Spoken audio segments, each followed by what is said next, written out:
భూలోకంలో ధర్మం పట్టుతప్పినప్పుడు, పాలకులైన రాజులు అహంకారంతో కళ్ళు మూసుకుపోయినప్పుడు ఆ భగవంతుడే ఆయుధం పడతాడు.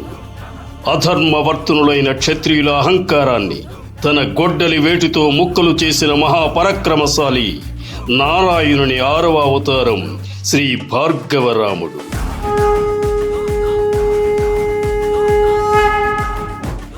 ఇరవై 21 సార్లు భూమండలాన్ని చుట్టి క్షత్రియ రక్తంతో సమంతక పంచకంలో 5 మడుగులు ఏర్పరిచి తన తండ్రికి తర్పణాలు వదిలిన ఉగ్ర స్వరూపుడాయన తన ఆవేశాన్ని ఆయుధాన్ని వదిలేసి భూమినంతటినీ దానమిచ్చి మహేంద్రగిరి పర్వతంపై అఖండ తపస్సులో లీనమైన ఆ కరుణామయుణ్ణి ఒక రాకుమార్తె ఆర్తనాదం నిద్రలేపింది.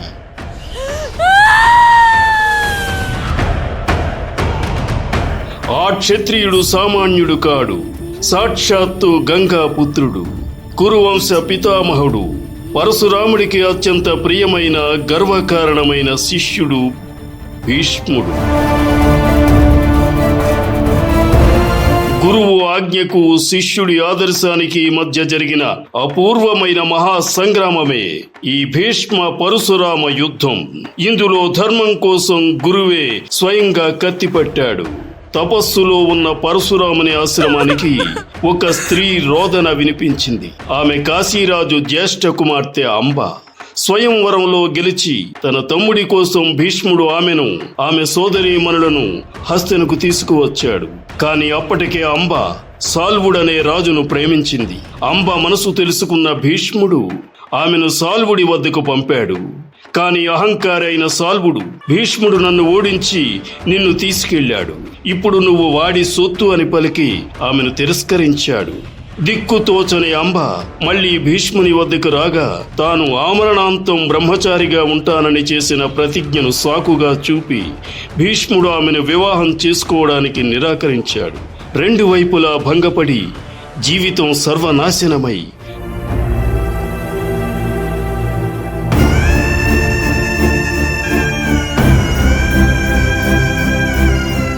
ప్రతీకార జ్వాలతో రగిలిపోతూ అంబ ఆశ్రిత రక్షకుడైన భార్గవరాముని పాదాలపై పడింది.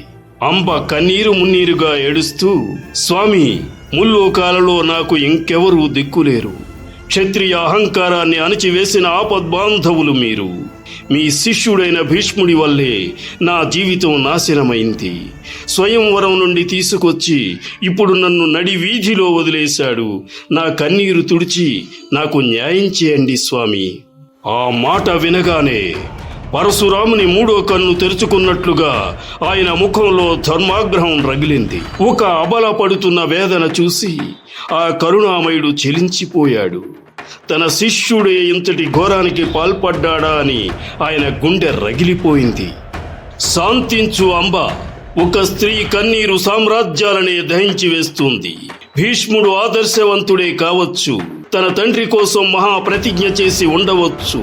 కానీ ఒక స్త్రీని బలవంతంగా తీసుకువచ్చి ఆమెను దిక్కులేని దాన్ని చేయడం క్షత్రియ ధర్మం కాదు. నా గురుకులంలో నేను నేర్పిన పాఠం ఇది కాదు. శరణు కోరిన నిన్ను రక్షించడం నా బాధ్యత.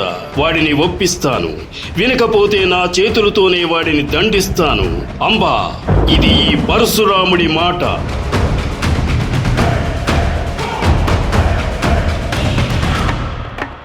కథన కుతూహలంతో భుజాన గొడ్డలి ధరించి సూర్యుడిలా ప్రకాశిస్తూ హస్తినాపుర సరిహద్దులకు చేరుకున్నాడు పరశురాముడు. అంబ ఆయన వెంటే ఉంది.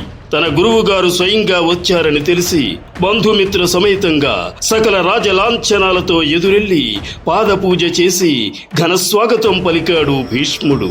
కాని పరశురాముడు ఒక న్యాయమూర్తిలా, ఒక శిక్షకుడిలా అక్కడికి వెళ్ళాడు. ఆయన కళ్లల్లో ప్రశాంతత లేదు, ధర్మాగ్రహం రగులుతోంది. భీష్ముడు, గురుదేవా, మీ రాకతో ఈ హస్తినాపురం పునీతమైంది. నా ప్రణామములు స్వీకరించండి. దయచేసి అంతఃపురానికి విచ్చేసి నా ఆతిథ్యం స్వీకరించండి. మీ ఆజ్ఞ ఏంటో సెలవివ్వండి స్వామి. నేను ఇక్కడికి నీ రాజభోగాలు స్వీకరించడానికి రాలేదు భీష్మ.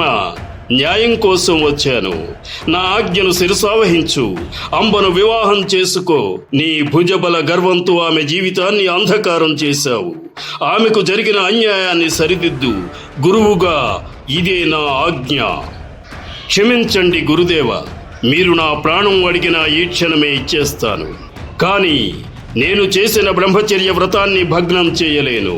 ముల్లోకాలు ఏకమైన నా మాట మారదు. పరశురాముడు, నీ ప్రతిజ్ఞ సత్యం కావచ్చు, కానీ ఈ అబలకు జరిగిన అన్యాయం కూడా సత్యమే భీష్మ. నీ ప్రతిజ్ఞ కోసం ఒక స్త్రీ జీవితాన్ని బలి చేస్తావా? ఏ క్షత్రియ అహంకారాన్ని రూపుమాపడానికి నేను పరశువు పట్టానో, ఈ రోజు నా కళ్ళ ముందే నా శిష్యుడు అదే అహంకారం చూపుతున్నాడు. నా ఆజ్ఞనే ధిక్కరిస్తావా?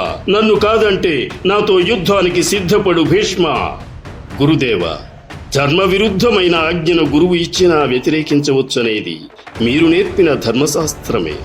నా ప్రతిజ్ఞ నాకు ప్రాణపదం. మీరు నాకు గురువులు, భగవత్ స్వరూపులు. కానీ నా ప్రతిజ్ఞ విషయంలో నేను వెనుకడుగు వేయను. ఒక క్షత్రియుడిగా, మీ శిష్యునిగా యుద్ధానికి నా శిరస్సు వంచుతున్నాను.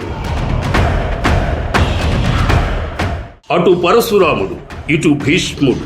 కురుక్షేత్ర మైదానం ఒక అపూర్వమైన పోరాటానికి వేదికయింది. యుద్ధ భూమిలో పరశురాముడు తన గొడ్డలి పట్టుకుని ఉన్నాడు. భీష్ముడు చేతిలో ఆయుధాలు పక్కన పెట్టి కాలినడకన వెళ్లి గురువుగారి పాదాలకు భక్తితో నమస్కరించాడు. భీష్ముడు, గురుదేవ, మీ పాదాలకు నమస్కరిస్తున్నాను. మీతో పోరాడే అనుమతి నాకివ్వండి. భీష్మ, నీ వినయానికి నేను గర్విస్తున్నాను. నువ్వు ఇప్పుడు ఇలా నా అనుమతి కోరకపోయి ఉంటే ఈ క్షణమే నిన్ను శపించేవాడిని. నీ ధర్మమే నిన్ను కాపాడుతుంది. గురువు మీద గౌరవంతో యుద్ధంలో ఏమాత్రం వెనుకడుగు వేయకు. నేను నా పూర్తి శక్తితో పోరాడుతాను. నీ ప్రాణాలు రక్షించుకో భీష్మ.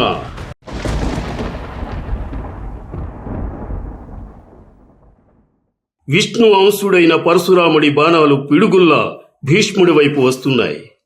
ఆకాశం బాణాలతో కప్పబడిపోయింది.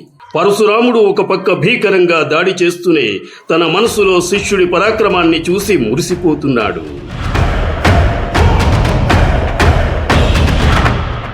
పరశురాముడు, ఆహా, నా శిష్యుడి బాణాలు ఎంత వేగంగా దూసుకు వస్తున్నాయి. నా అస్త్రాలను ఎంత చాకచక్యంగా ఛేదిస్తున్నాడు. నేను ఎంచుకున్న శిష్యుడు లోకాలలో అజేయుడని నిరూపించుకుంటున్నాడు.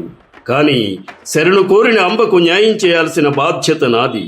నేను వెనక్కి తగ్గడానికి వీల్లేదు. రోజులు గడుస్తున్నాయి. 10 రోజులు, 20 రోజులు. ఇద్దరు దివ్యాస్త్రాల ప్రయోగం మొదలుపెట్టారు. పరశురాముడు ప్రయోగించిన భయంకరమైన బాణాలకు భీష్ముడి వక్షస్థలం చీలిపోయి రథంలోనే రక్తమూడుతూ మూర్ఛపోయాడు. కురు సైన్యంలో ఆహాకారాలు. కానీ అష్టవసుల అనుగ్రహంతో మరుక్షణమే స్పృహలోకి వచ్చిన భీష్ముడు రెట్టింపు ఉత్సాహంతో పరశురాముడి రథాన్ని ముక్కలు చేశాడు. పరశురాముడు ఆ దెబ్బకు రథం మీద నుండి కింద పడ్డాడు. కానీ వెంటనే లేచి నిలబడి భూమి మీద ఉండే విల్లు ఎక్కుపెట్టాడు. ఆ యుద్ధ భూమిలో శివుడిలా తాండవం చేశాడు పరశురాముడు. యుద్ధం 23వ రోజుకు చేరుకుంది.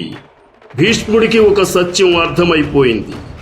పరశురాముణ్ణి సామాన్య అస్త్రాలతో ఓడించడం అసాధ్యం.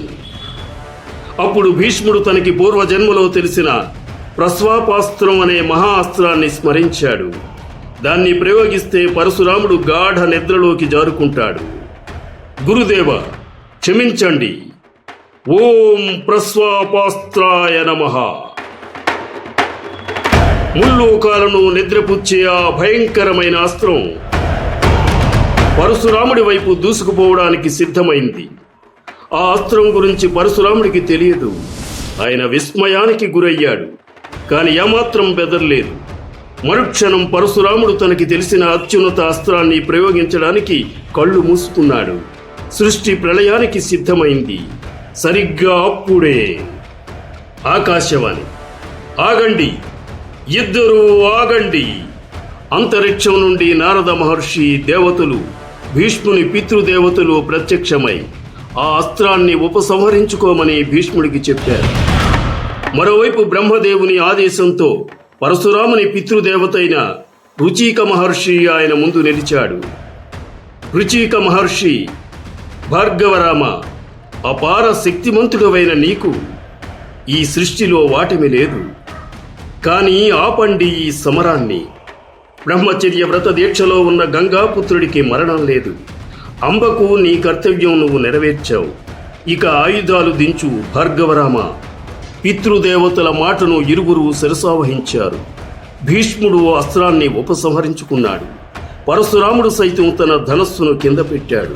పరశురాముడు తన ముందు నిలబడ్డ భీష్ముణ్ణి చూశాడు. ఆయన కళ్ళల్లో కోపం లేదు, అహంకారం లేదు. తనని మించిన వీరుడైన ఒక గొప్ప శిష్యుణ్ణి చూస్తున్న గురువుకు మాత్రమే ఉండే అపారమైన గర్వం కట్టలు తెంచుకుంది. భీష్మ, నువ్వు నా శిష్యుడివిరా. నాకే ఎదురు నిలిచి నాతోనే 23 రోజులు వీరోచితంగా పోరాడి నా విద్యను సార్థకం చేశావు. ధర్మం కోసం నన్నే ఎదిరించిన నీ శౌర్యానికి ఈ గురువు గర్విస్తున్నాడు. కన్న తండ్రి కోసం, సత్యం కోసం నువ్వు నిలబెట్టుకున్న బ్రహ్మచర్యం అఖండమైనది. ఈ క్షణం నుండి నువ్వు ముల్లోకాలలో అజేయుడిగా, అపరాజితుడిగా కీర్తించబడతావు. ఇది ఈ పరశురాముడి ఆశీర్వాదం. ఆ తరువాత పరశురాముడు అంబ వైపు తిరిగాడు. పరశురాముడు, అంబ, క్షమించు. నా సాయిశక్తులా పోరాడాను. కానీ ఆ గంగాపుత్రుడి బ్రహ్మచర్య దీక్షను బద్దలు కొట్టడం సాక్షాత్తు ఆ పరమశివుడికి కూడా సాధ్యం కాదు. నా కర్తవ్యం నేను పూర్తి చేశాను. అంబ కన్నీటితో భీష్ముణ్ణి చంపే వరం కోసం తపస్సు చేసుకోవడానికి అడవులకు వెళ్ళిపోయింది.